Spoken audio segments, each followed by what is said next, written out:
Ethnic unrest in Myanmar casts a wider spotlight on Buddhist-Muslim tensions in Southeast Asia. The president of Indonesia, the world's most populous Muslim nation, is warning of a wider fallout which could fuel growing interfaith unrest across the region. This is Inside Story.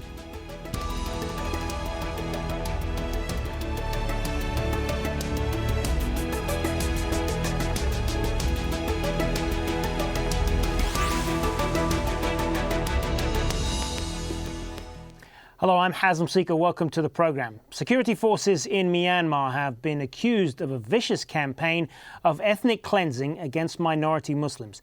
But a report by Human Rights Watch has also raised concern about who was at the heart of much of the violence. And in many cases, it says Buddhist monks were either involved or even leading attacks against Muslim communities. Indonesia's president is sounding a note of caution. Susilo Bambang Yudhoyono says the violence could cause problems for Muslims elsewhere in the region, adding, "I will encourage Myanmar to address it wisely and appropriately and prevent tension and violence. We in Indonesia are ready to support them to reach those goals." Earlier this month, 8 Buddhist monks were allegedly beaten to death by Rohingya Muslims at an Indonesian detention center. It's all serving to raise concerns across the region. In Sri Lanka, where Muslims make up 9% of the population, interfaith tensions are also causing concern. Extremist Buddhist groups like Bodu Balasena or Buddhist Strength Force say they're protecting their culture against Muslim influence. Buddhist extremists have carried out attacks on mosques and Muslim-owned businesses. In southern Thailand, tensions between Muslims and Buddhists have a historical dimension. Thailand annexed the Malay Muslim state of Patani more than 100 years ago. Muslims weren't fully integrated into what is predominantly a Buddhist nation. A Muslim separatist movement has raged for a decade. And in countries like Malaysia and Indonesia, Buddhist-Muslim tensions have arisen from their economic standings. Chinese Buddhist minorities are seen as relatively wealthier than the native Muslim populations. In Myanmar, the discord can be traced back to British colonial rule when the country was known as Burma. Many Muslims migrating from India and what is now Bangladesh were given preferential treatment. Resentment grew after independence in 1948 and has been gaining added momentum. And this is one of the problems. A monk named Wiratu has become known on the internet as the Burmese Bin Laden. Wiratu was jailed for 25 years in 2003 for inciting anti-Muslim hatred, but freed under a general amnesty in 2010. Since his release, he has gone back to preaching against Muslims. In one sermon, he says, "We are being raped in every town, being sexually harassed in every town, being ganged up on and bullied in every town." And in another sermon, he warned, in Rakhine State, with their population explosion, they are capturing it, and they will capture our country in the end. Wayne Hay is in Sittwe for Inside Story, the capital of Rakhine State, with more on the wider problems for Muslims in Myanmar. Last year's violence started on an island to the south of where I'm standing now, and then in the days after spread to Sittwe, the capital of Rakhine State, a place that is still segregated 10 months after that violence started. Muslims and Buddhists are living apart, and the Muslim community has lost its freedoms. It became clear that this was not just an anti-Rohingya campaign. Also caught up in the violence were thousands of Muslims from the Kaman ethnic group who lost their homes. Their houses were burnt down, and most of those Kaman Muslims are still sheltering on an island just off the coast from Sittwe. The Kaman are recognised as one of the official ethnic minority groups of Myanmar. They are citizens of this country, unlike most of the Rohingya Muslims who are largely viewed as illegal immigrants here. Then last month, the violence spread to other parts of the country, and it became clear that there was a much wider anti-Muslim campaign underway.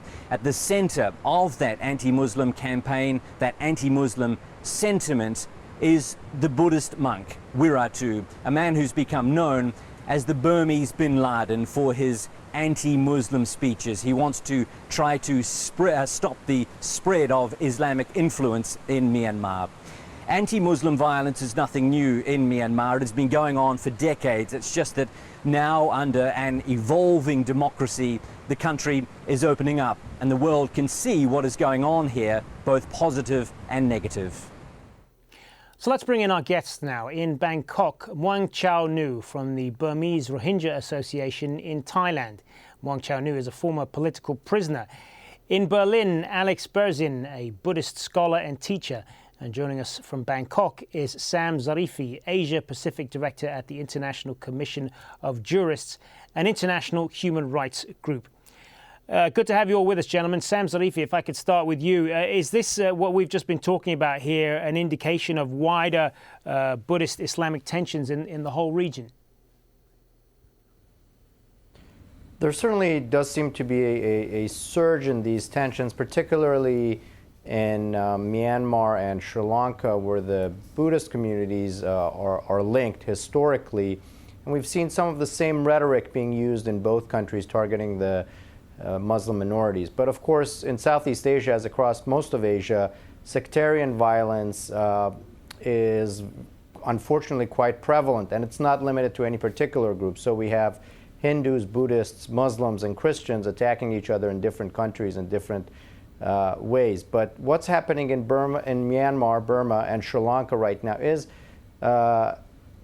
cause for worry, and also a little bit surprising, because I think for most people, when they think of religious violence, the idea of Buddhist monks, who somehow to most of the rest of the world seem to symbolize people of peace, the idea that Buddhist monks could lead attacks on another group of people for religious reasons seems quite shocking. And unfortunately, that's what we're seeing more and more of in Myanmar and in Sri Lanka in the past year or so.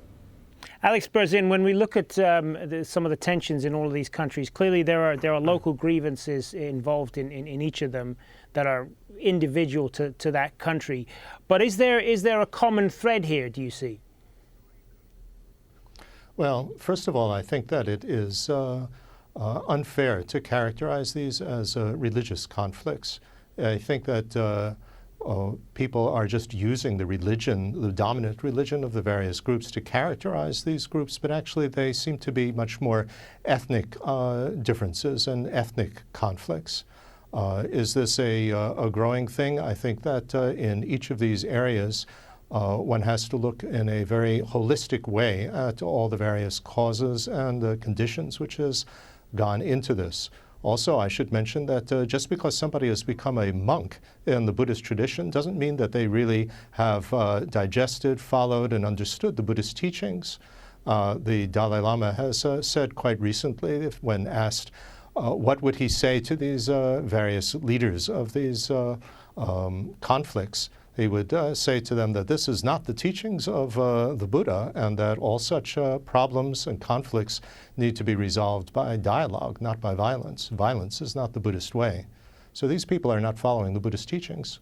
And I suppose that would apply then to the gentleman that we used in the example there in the setup, the man they call the Burmese bin Laden, Alex Berzin. I mean, when you, as a Buddhist yourself and a scholar of Buddhism, how does it make you feel when you hear that sort of rhetoric from a Buddhist monk? Well, I find that it really is very, very sad, just as the leaders of fanatic groups in each of the major religions of the world are causing so much trouble, and I don't think any of them are representative of their actual religion. So again, to characterize a whole religion and a whole group of people who follow religions by just a small group of troublemakers, I think is very sad, very unfair. Muang Chau Nu, what is your view on this? Do you see similarities between some of these countries and the tensions that we've been talking about here? Actually, this is, many people say that this is tension between Buddhist and Muslim. I'm not fully agree on this, because this is the tension between the religious minority, Muslim and Rohingyas, ethnic Rohingyas, and the government. Of course, there are some Buddhist monks you can see there.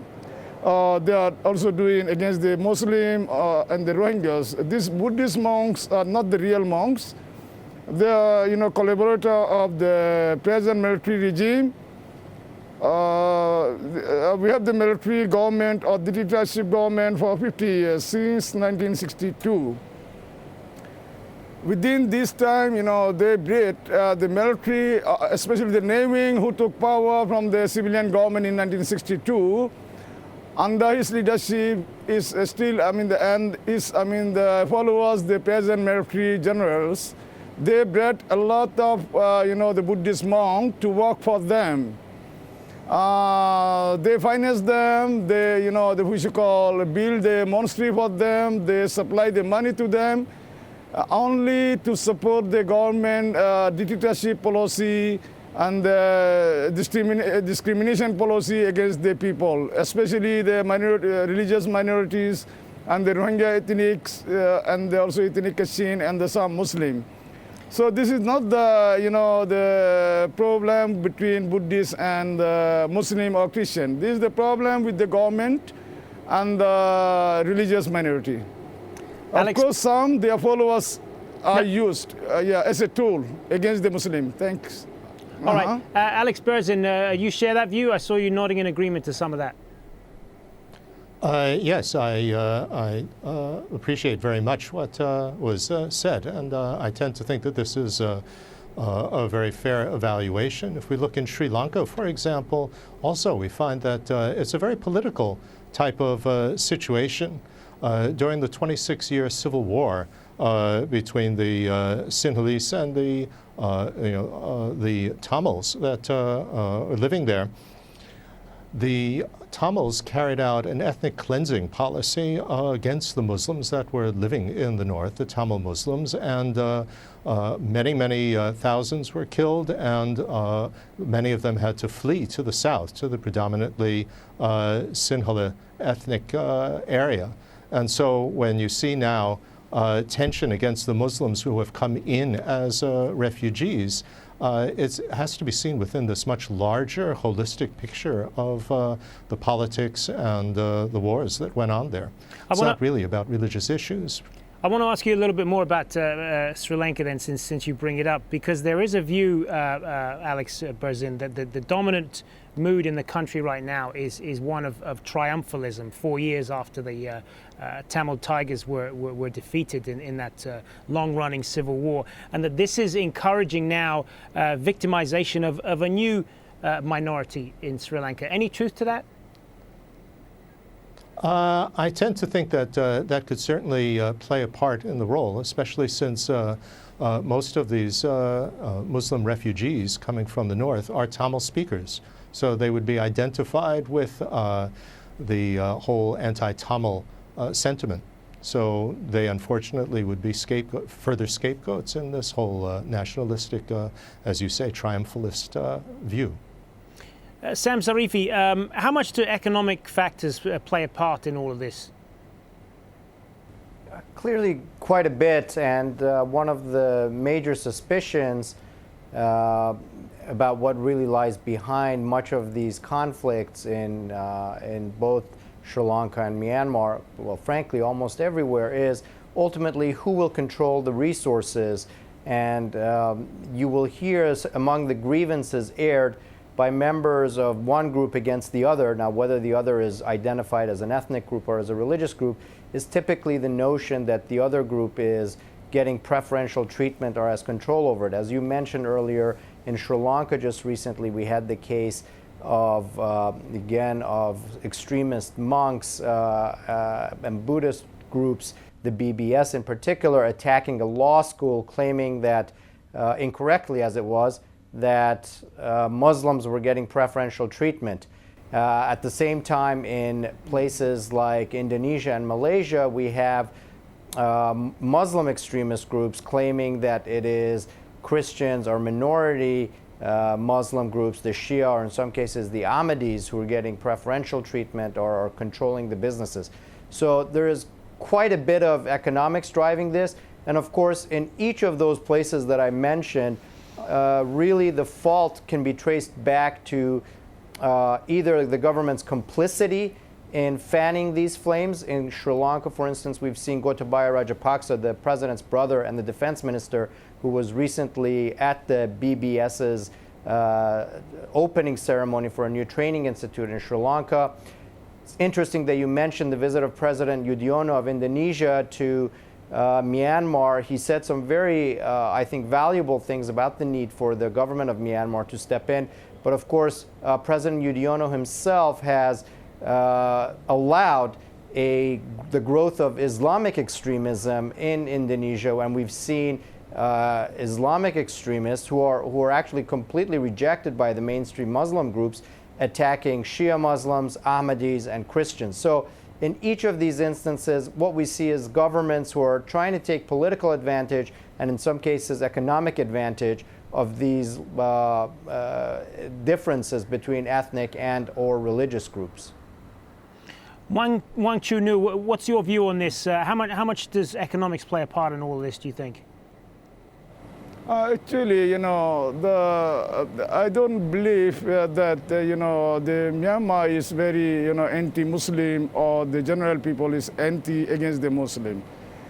Before I told you, this is the government, military government, you know, for 50 years, they have some group, Buddhists, they bred them, they help them, you know, this kind of group, because we have nearly 500,000 Buddhist monks there. Buddhism is the majority in Myanmar. Nearly 80% you can see the Buddhist, you know, people there. These people are very peaceful, and the Myanmar people are peaceful, as well as the Rakhine people where I live, also peaceful people. But the very handful people, the government and government collaborators, as well as they have. I also told you they have some collaborator Buddhist monks. They are doing against the Rohingyas and against the, you know, the Muslim and the other ethnic people. So we have lost a lot. Now this is the genocide, and the, you know, tens of thousands people died at the hand of this racist group. I say racist group or collaborator of the military government group and the government. Another thing is, under the 50 years, you know, our economic problem is not very good, because under the military regime, people become poorer than poorer. So this, you know, the racist group, the handful Buddhist group, along with the military government, they got their supporter because people are very poor. So some poor people, illiterate people, they support to them. So majority people are not again with the racist people, and you know, these some racist people doing against this also. They also and they are using some poor people also. But we have lost a lot. We have lost a lot means, you know, this is the genocide since June 2012. Still the genocide is going against the Rohingya people. And, you know, many people were killed and burnt, and there are many houses, you know, we are burnt, and many people are uprooted. And you can see tens, thousands of people, you know, they are living genocide for, you know, third country by using refugee boats. Within since January, I mean, this 4 or 5 months, more than 5,000 people drowned. You know, I mean, those who living to save their life using the, you know, sea journey, 30 to 40 people, you know, drowned. And we don't know, you know, how is the, you know, their safety. Many people arrived to the Andaman Sea, the Andaman Island in the India, many people to the Sri Lanka, many people to Thailand, and also Malaysia, Indonesia, even Timor, you know, Australia. So right. This is due to the genocide, people, you know, escape their life. Due to the war people are living, you know, you know, they are escaping genocide. Alex Berzin, shouldn't governments be doing more to resolve many of the problems that we're seeing right now? I mean, what are they doing that they should be doing more of? Well, I think that there are 2 points that I want to make. In terms of government initiatives, in 2004, the Thai government initiated a National Reconciliation Committee to try to bring about dialogue between the Buddhist and Muslim groups. And in a conference in 2006, they gave the Dusit Declaration to try to increase education and so on among the within the two groups, so that they had more understanding and through dialogue try to resolve their differences. But the other factor that I wanted to bring out was that there are historical roots for a lot of these problems, which go back to the colonial periods and when the boundaries were actually drawn between these various countries.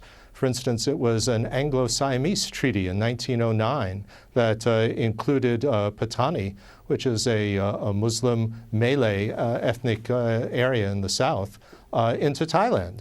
So already you have a problem that the boundary was drawn in such a way that you do have a tiny ethnic minority that really should be on the other side of the boundary, included in Thailand.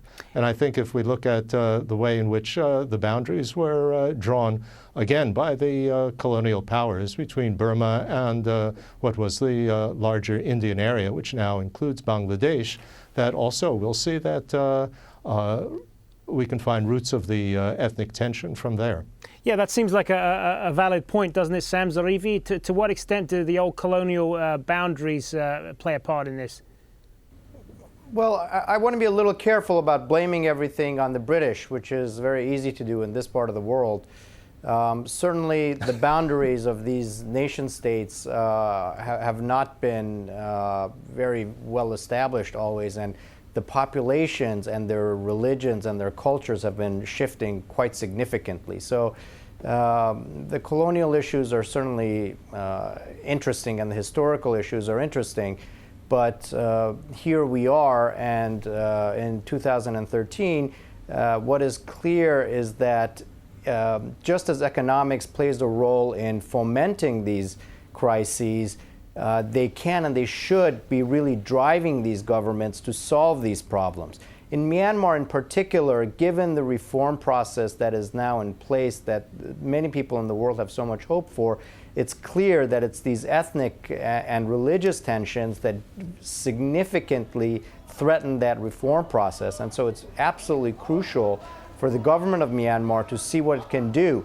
Now, the answer in all of these cases is for the government to ensure accountability, not on the basis of religion or ethnicity, but simply if someone is attacking and violating or abusing the rights of somebody else, regardless of religion or ethnicity, they should be brought to justice, and that the victims have a right to a remedy. Unfortunately, we really have not seen that across the board in Asia. In Myanmar, the government really needs to come in with a plan about how to respond to the significant violence that we've seen. Will people be prosecuted? We haven't seen that yet. We're waiting for the government to issue yet another report on what the answers are going to be. Same thing in Indonesia, same thing in Thailand, frankly. We haven't seen accountability for the significant violations by both sides, by Buddhists and, of course, by Muslim insurgents. So regardless of the history, and history is something that comes with all humanity around the world, looking ahead, it's crucial that governments across this region finally say that they will not allow anybody to be violating the rights of anyone else, to be burning down houses, to be sexually assaulting women or boys, to be killing people, and that they will bring those perpetrators to justice. And unfortunately, on that count, governments across this region have really failed. Final word to you then, Alex Berzin. I mean, how do you see some of these issues playing out? Do you believe that things will get better, that the governments have listened to this problem and will now do something about it? Well, I think that when we look at the causes of various conflicts, there are many, many causes, many conditions. So history is just one of them. It certainly is not a blame game situation. So one has to take a holistic approach and see all the different factors, and actually for finding a resolution of the thing, again, we can't just put all the responsibility on the governments. Also, you're going to need to have dialogue among the various people. You're going to need education. Of course, the government can sponsor that, but it's going to need a much larger solution, multifaceted, in order to tackle these problems. It can't just be enforced by laws. All right, on that note, we've got to leave it. Thank you to all three of our guests, Wang Chu Nu, Alex Berzin, and Sam Zarifi. Thanks very much for your time, and thank you for joining us.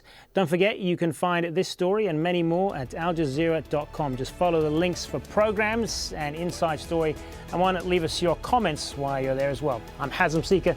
Bye for now.